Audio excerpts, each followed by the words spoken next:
Hello दोस्तों, मैं संतोष कुमार स्वागत करता हूं आपका साइंस एंड मैथ्स जोन के इस चैनल में। और आज अम्ल क्षार तथा लवण पर आधारित 20 महत्वपूर्ण प्रश्न लिए गए हैं, जिसको मैं आज आप लोगों के साथ बनाऊंगा और देखते हैं इसमें से आप कितना सही बना पाते हैं। ठीक है। और ये जो प्रश्न होंगे 20 के 20 प्रश्न, ये सभी बहुत ही महत्वपूर्ण हैं और पिछले कई एग्जाम्स में पूछे जा चुके हैं और कुछ प्रश्न ऐसे हैं जो आगे के एग्जाम्स में पूछे जाने योग्य हैं। तो इसलिए पूरे वीडियो को देखेंगे, पूरे प्रश्न को बनाएंगे, आपके लिए लाभदायक होगा। ठीक है। चलिए बढ़ते हैं सबसे पहले प्रश्न की ओर। कहता है कि अम्ल वह पदार्थ है जो इलेक्ट्रॉन को ग्रहण करता है, इलेक्ट्रॉन प्रदान करता है, प्रोटॉन देता है या OH आयन देता है। तो सबसे पहले हम यह देखेंगे कि इलेक्ट्रॉन ग्रहण करना, इलेक्ट्रॉन प्रदान करना या OH आयन करना, ये होगा नहीं। क्यों नहीं होगा, ध्यान दीजिए आप। सबसे पहले हम देखते हैं कि हाइड्रोजन क्या होता है। हाइड्रोजन जो होता है, इसके पास एक कक्षा में मात्र एक इलेक्ट्रॉन होते हैं। क्या होते हैं? एक इलेक्ट्रॉन, और मात्र एक प्रोटॉन होता है इसके केंद्रक में। इसके केंद्रक में मात्र एक प्रोटॉन होता है और इसके कक्षा में मात्र एक इलेक्ट्रॉन होता है। तो देखिए, जब यह इलेक्ट्रॉन को त्याग देता है तब यह H+ बन जाता है। जब इलेक्ट्रॉन को त्याग देता है तो क्या बन जाता है? H+ के रूप में बन जाता है। अर्थात इलेक्ट्रॉन हट जाने के बाद केवल इसमें एक प्रोटॉन बच जाता है। क्या बच जाता है? केवल प्रोटॉन। मतलब यह केवल एक प्रोटॉन होता है, क्योंकि इसमें न्यूट्रॉन भी नहीं पाए जाते हैं। इस बात को आप याद रखेंगे कि हाइड्रोजन के परमाणु में न्यूट्रॉन अनुपस्थित होता है। ठीक है। तो इस तरह से यहाँ पर ये प्रोटॉन बन गया, मतलब H+ आयन जो है यह क्या है? एक तरह से प्रोटॉन है। क्या है? प्रोटॉन। तो यहाँ क्या होगा? प्रोटॉन देता है। ठीक है। चलिए बढ़ते हैं अगले प्रश्न की ओर। अम्ल और भस्म अभिक्रिया करके क्या बनाते हैं? बहुत ही अच्छा प्रश्न है। आपने जब पिछला वीडियो देखा होगा, डिस्क्रिप्शन में इसका PDF दिया हुआ है और डिस्क्रिप्शन में ही अम्ल क्षार लवण से 3 वीडियोस दिए हुए हैं, जिससे अम्ल क्षार और लवण से संबंधित आपके सभी प्रश्न हल हो सकते हैं। तो आप उस वीडियो को जरूर देख लें, आपके नॉलेज में बहुत ज़्यादा वृद्धि हो जाएगी। चलिए देखते हैं अम्ल और भस्म अभिक्रिया करके क्या बनाते हैं। आपको पढ़ाया गया था उस वीडियो में कि अम्ल और भस्म जब आपस में अभिक्रिया करते हैं तो लवण और जल बनाते हैं। लवण और जल बनाते हैं। तो अम्ल और भस्म अभिक्रिया करके बनाते हैं क्या? यहाँ पर जल नहीं है तो क्या होगा? लवण बनाते हैं। क्या बनाते हैं? लवण बनाते हैं। ठीक है। चलिए अब हम देखते हैं अगला क्वेश्चन नंबर 3। उदासीन क्रिया में बनता है, उदासीनीकरण अभिक्रिया में बनता है। तो देखिए, उदासीनीकरण अभिक्रिया क्या होता है? तो जब कोई अम्ल ठीक है क्षार से अभिक्रिया करता है, मतलब एसिड प्लस बेस, मतलब कि एसिड जो है जब बेस से अभिक्रिया करेगा, अम्ल जब भस्म से अभिक्रिया करेगा तो साल्ट देता है, मतलब लवण देता है, और वाटर देता है, अर्थात जल देता है। तो इस बात को वीडियो में भी अच्छी तरह से समझाया गया है एग्जाम्पल के साथ। तो अम्ल और क्षार अभिक्रिया करके लवण तथा जल बनाते हैं। इसी को कहते हैं हम उदासीनीकरण अभिक्रिया। तो उदासीनीकरण क्रिया में क्या बनता है? तो लवण तथा जल बनता है। तो सही आंसर हमारा क्या हो जाएगा? लवण तथा जल। चलिए बढ़ते हैं अगले प्रश्न की ओर। Question number 4। क्वेश्चन नंबर 4 कहता है कि अम्ल तथा भस्म के परीक्षण के लिए, ध्यान से समझिएगा क्वेश्चन, अम्ल तथा भस्म के परीक्षण के लिए किसका प्रयोग किया जाता है? किसका प्रयोग किया जाता है? तो देखिए, हम अम्ल और क्षार ज्ञात करने के लिए किसी विलयन का कि वह अम्ल है या क्षार है, यह ज्ञात करने के लिए क्या करते हैं? किससे जांच करेंगे? तो आपको पता है कि लिटमस पत्र जो होता है उसके द्वारा हम अम्ल या क्षार की जांच कर सकते हैं। ठीक है। अम्ल नीले लिटमस पत्र को लाल कर देता है और भस्म लाल लिटमस पत्र को नीला कर देता है। ठीक है। अम्ल नीले लिटमस पत्र को लाल कर देता है, इससे ट्रिक बनता है अनील। ठीक है। तो इसको आप याद रखिएगा। और इसका ठीक उल्टा कौन? भस्म। तो इससे आपको कंफर्म रहेगा ये क्वेश्चन। चलिए बढ़ते हैं अगले प्रश्न की ओर। Question number 5। जल में घुलनशील भस्म को क्या कहते हैं? आप वीडियो देखेंगे तो उसमें आपको इसको बड़ी अच्छे तरीके से समझाया गया है कि जल में घुलनशील भस्म जो होता है उसे क्षार कहते हैं। क्या कहते हैं? क्षार। ठीक है। जैसे कि NaOH, जिसको हम कहते हैं कास्टिक सोडा। तो ये जो है यह जल में घुलनशील है, अर्थात इसको हम क्या कहेंगे? यह भस्म है, लेकिन इसको हम क्षार भी कह सकते हैं। ठीक है। तो चलिए आगे बढ़ते हैं हम अगले प्रश्न की ओर। Question number 6। निम्न में कौन सा सही कथन है? निम्न में कौन सा सही कथन है? क्षार धातुओं जैसी चिकनाहट होती है, तो क्या है ये? तो बिल्कुल सही है, क्षार चिकना होता है। अगला, क्षार लाल लिटमस पत्र को नीला कर देता है। तो हाँ, भलानी अर्थात भस्म लाल को नीला, ठीक है। तो क्षार जो है लाल लिटमस पत्र को नीला कर देता है, यह भी सही है। सभी क्षार भस्म होते हैं, हाँ, जितने भी क्षार होंगे वे सभी भस्म ही हैं, लेकिन जितने भी भस्म हैं वे सभी क्षार नहीं हो सकते, क्योंकि सभी तो जल में घुलनशील होंगे नहीं। तो इसलिए यहाँ पर आंसर क्या हो जाएगा? यह भी सही है और उपरोक्त सही आंसर हो जाएगा, उपरोक्त सभी। आपका आंसर यहाँ क्या होगा? डी। चलिए बढ़ते हैं क्वेश्चन नंबर संख्या 7। सभी अम्ल जल में घुलकर प्रदान करते हैं। आपको बताया गया था कि जब किसी अम्ल को हम जल में घोलते हैं तो H+ आयन देता है। क्या देता है? हाइड्रोजन आयन उत्पन्न करता है। तो यहाँ आंसर क्या हो जाएगा? H+ ion. और इस बात को किसने बताया था परिभाषा के रूप में? तो आपको याद होगा, या पिछले आप जाकर के वीडियो देख सकते हैं, ठीक है। चलिए बढ़ते हैं आगे। बढ़ते हैं, नीले पत्र को लाल कर देता है, अर्थात नीले लिटमस पत्र को लाल कर देता है। नीला को क्या कर देता है? लाल। तो आपको पता है कि एक ट्रिक हमने बताया, अनिल, अर्थात नीला को लाल कौन कर रहा है? अम्ल। तो यहाँ आंसर क्या हो जाएगा? अम्ल, ठीक है। इसके और ऑप्शन नीचे हैं। चलिए बढ़ते हैं अगले प्रश्न की ओर। भस्मों के जलीय घोल में कौन सा आयन होता है? ठीक है, तो देखिए यहाँ प्रश्न कहता है कि भस्म के जलीय घोल में, अर्थात अगर किसी भस्म को, जैसे NaOH, KOH, ये सब क्या है?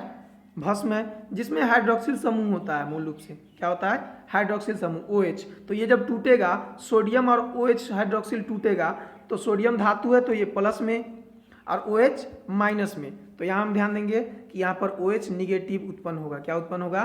भस्म जब जल में घुलते हैं तो OH निगेटिव उत्पन्न करते हैं, ठीक है। चलिए बढ़ते हैं अगले प्रश्न की ओर। सभी लवण होते हैं, सभी लवण होते हैं, क्या होगा? वैद्युत अनपघट्य, वैद्युत अपघट्य, अस्थायी अपघट्य, उदासीन। तो याद रखें कि सभी लवण उदासीन नहीं होते हैं। कुछ लवण अम्लीय होते हैं, कुछ लवण क्षारीय भी होते हैं, ठीक है। लेकिन एक गुण सभी लवण में होता है, आप जान लीजिए। जैसे एक लवण लेते हैं हम NaCl, NaCl, ये क्या है? एक लवण है। इसको जब हम जल में घोलेंगे तो क्या होगा? Na अलग हो जाएगा और Cl अलग हो जाएगा। Cl अधातु है तो यह माइनस में, और Na धातु है तो यह प्लस में। तो यहाँ पर प्लस माइनस, अर्थात ये आयन के रूप में टूट जाते हैं, अतः यह विद्युत अपघट्य है। जो आयन के रूप में टूट जाएंगे वो विद्युत अपघट्य के रूप में कार्य करेंगे। तो ये विद्युत अपघट्य होते हैं, सभी लवण विद्युत अपघट्य होते हैं। चलिए बढ़ते हैं अगले प्रश्न की। pH का निर्धारण किसने किया था? pH का निर्धारण किसने किया था? उषांश ऑफ हाइड्रोजन, या इसको हम आगे बताया गया वीडियो में आपको कि पावर ऑफ हाइड्रोजन भी कह लेते हैं। तो इसका खोज किसने किया था? तो सोरेनसन ने किया था। किसने किया था? सोरेनस्किय लिखा हुआ है यहाँ पर, लेकिन इसका सही जवाब क्या होगा? सोरेनसन। तो आंसर में सुधार कर लेंगे। चलिए बढ़ते हैं अगले प्रश्न की ओर। शुद्ध जल में हाइड्रोजन आयन का सांद्रण मान कितना होता है? शुद्ध जल में हाइड्रोजन आयन का सांद्रण मान कितना होता है? तो इसे नोट करेंगे, याद रख लेंगे कि शुद्ध जल का pH मान क्या होता है? 7 होता है, क्योंकि शुद्ध जल उदासीन होता है। तो 10 के पावर -7, 10 के पावर -7 जो है वो सही आंसर होगा, ठीक है। बढ़ते हैं अगले प्रश्न की ओर। अम्लीय घोल का pH मान होता है, चलिए बताइए अम्लीय घोल का pH मान क्या होगा? तो एक समझाया गया था 0 से लेकर के 14 तक होता है, और बीच में क्या होता है? 7। इधर से अगर अधिक गया और अगर कम गया, ठीक, तो अगर अधिक गया तो यह भस्म है, अर्थात क्षार है, और अगर कम गया 7 से तो ये क्या है? अम्ल। तो आपको क्लियर पता है कि अम्ल कैसा होगा? क्वेश्चन क्या पूछा जा रहा है आपसे?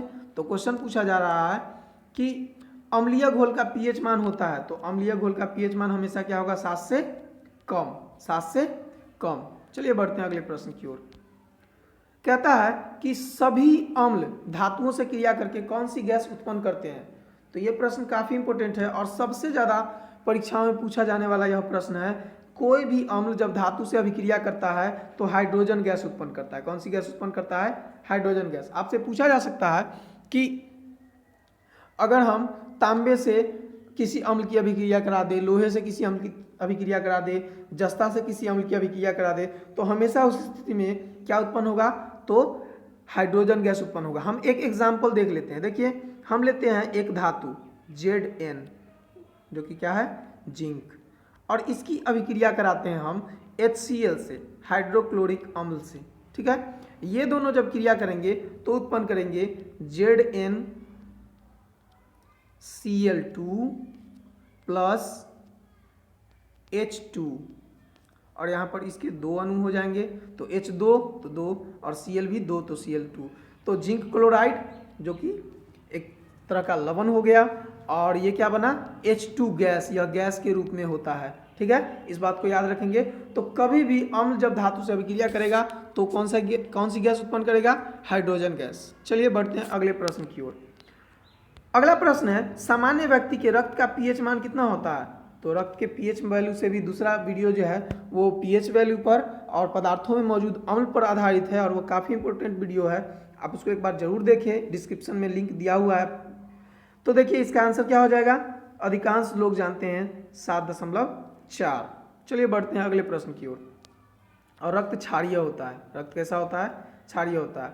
16 नंबर प्रश्न, हाइड्रोक्लोरिक अम्ल एसिटिक अम्ल से शक्तिशाली है क्योंकि इसमें हाइड्रोजन अणुओं की संख्या कम होती है।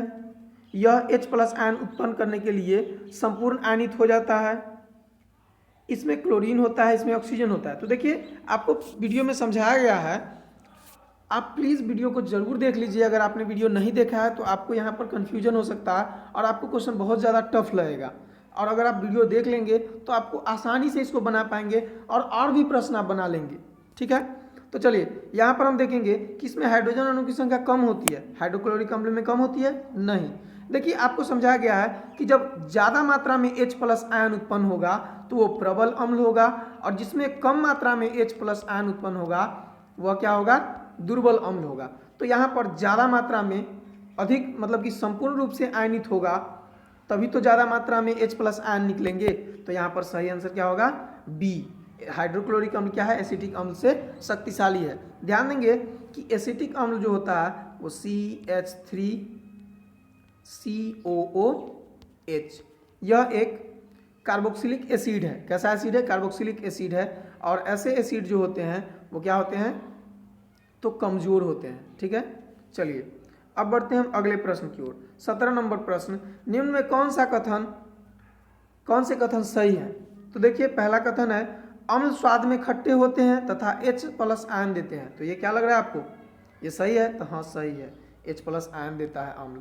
अगला है, अम्ल स्वाद में खट्टे होते हैं तथा OH निगेटिव देते हैं। तो नहीं, OH निगेटिव तो बिल्कुल नहीं देते हैं, तो ये पॉइंट हमारा क्या है, गलत है। स्वाद में खट्टे जरूर होते हैं लेकिन H+ आयन ही देते हैं। क्षार स्वाद में कड़वे होते हैं और OH निगेटिव आयन उत्पन्न करते हैं, तो ये बात सही है। तो 1 नंबर और 3 नंबर दोनों सही है, तो ये आंसर हो जाएगा इसका। चलिए बढ़ते हैं अगले प्रश्न की ओर। हाइड्रोजन सभी अम्लों का एक आवश्यक अवयव है, यह सबसे पहले किसने कहा था।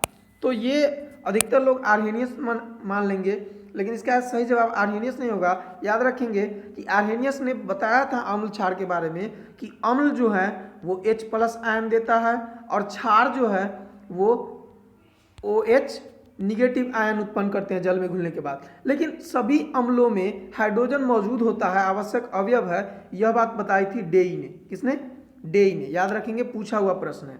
चलिए बढ़ते हैं अगले प्रश्न की ओर। pH दर्शाता है, तो pH क्या दर्शाता है, या हम इसे इसके द्वारा किसकी माप करते हैं। तो चलिए निगेटिव से फोटो बनाने में काम आने वाले रसायन में, तो बिल्कुल नहीं, तो ये नहीं होगा। किसी घोल के अम्लीय या क्षारीय होने का मूल्यांकन करने में, भूकंप की तीव्रता का मूल्यांकन करने में, दूध की शुद्धता का मूल्यांकन करने में। तो आप क्लियर हो गए यहाँ कि pH क्या दर्शाता है, या pH स्केल से हम क्या मापते हैं, तो किसी घोल का कि वह अम्लीय है या क्षारीय। तो यहाँ आंसर क्या हो जाएगा, बी। बढ़ते हैं लास्ट क्वेश्चन की ओर कि CaOClCl, ठीक है, इसको हम कहते हैं कैल्शियम हाइपोक्लोराइड। कैल्शियम हाइपोक्लोराइड किस लवण का रासायनिक सूत्र है, ब्लीचिंग पाउडर, धोने का सोडा, जिप्सम, या फिर सोडियम क्लोराइड। तो देखिए पार्ट 2 का जो वीडियो है उसमें इन सब के बारे में बृहद चर्चा की गई है। एक भी लवन या एक भी अनुसूत्र नहीं छूटेगा अगर आप उसको एक बार देख लेते हैं। तो इस क्वेश्चन के आंसर मैं आप पर छोड़ता हूँ, आप इसका सही जवाब कमेंट बॉक्स में डालें। धन्यवाद।